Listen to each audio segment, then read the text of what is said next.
So I'm Patrick. I joined SWVG when I retired 7 years ago.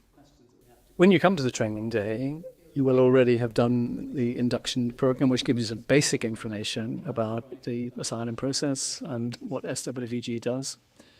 You've had a chance to talk one-to-one with one of the training team, ask questions, find out a bit more about individual roles. So the training day is quite an intense day. It's action-packed. At the heart of the morning is a roundtable discussion session about three key aspects of what we do.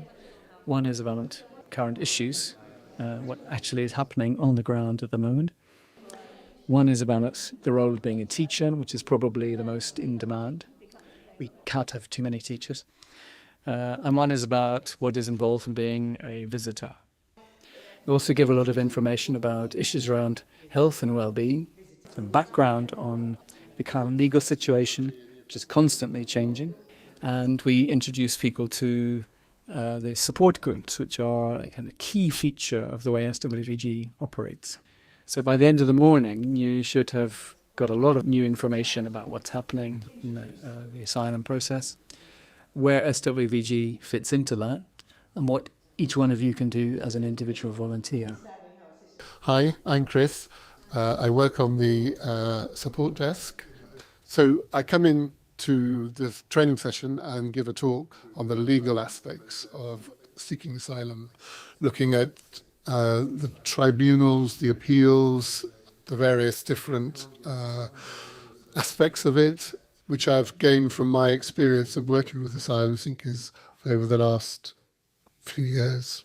So my name's Hope, and I am one of the coordinators of the teaching activities. And on the training day, we move into breakout groups and we give people a bit of a flavour of what they can expect if they decide to volunteer as a teacher, what the teaching involves, challenges, and an opportunity for them to ask questions. You know, I'm not a qualified teacher, can I still teach? We say, of course. I think people are generally really interested in teaching because you can very quickly see progress that you're making with people who are complete beginners, for example, in English. It's a very rewarding thing to do.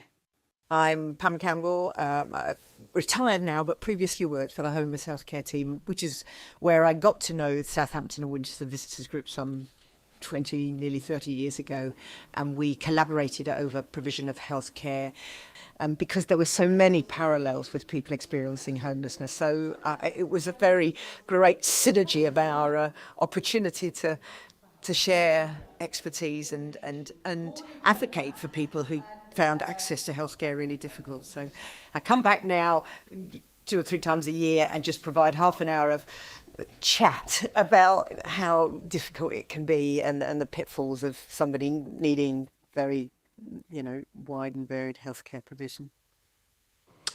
In the afternoon, the emphasis switches on to basic skills, if you like, of being a volunteer, whatever it is, whatever role you might want to take on. We talk about communication skills, about what we call active listening and the importance of being able to really give your attention to the person you're trying to support in an empathetic way and a way that somebody needs who's been through traumatic experiences, as well as confronting difficult issues with people that we know who may not necessarily share our point of view. By the end of the training day, that's the completion of our training program, and we try to get you engaged in whatever it is you'd like to do as soon as possible, so that you feel, I've done the training, I really want to get involved, and our job is to make sure you can get involved. So we will put you in touch with the team leader for whatever team or group you'd like to be involved in, whether it's campaigning, communications, fundraising, or visiting, teaching, and so on. And they will make sure that you get started in that particular role as soon as possible.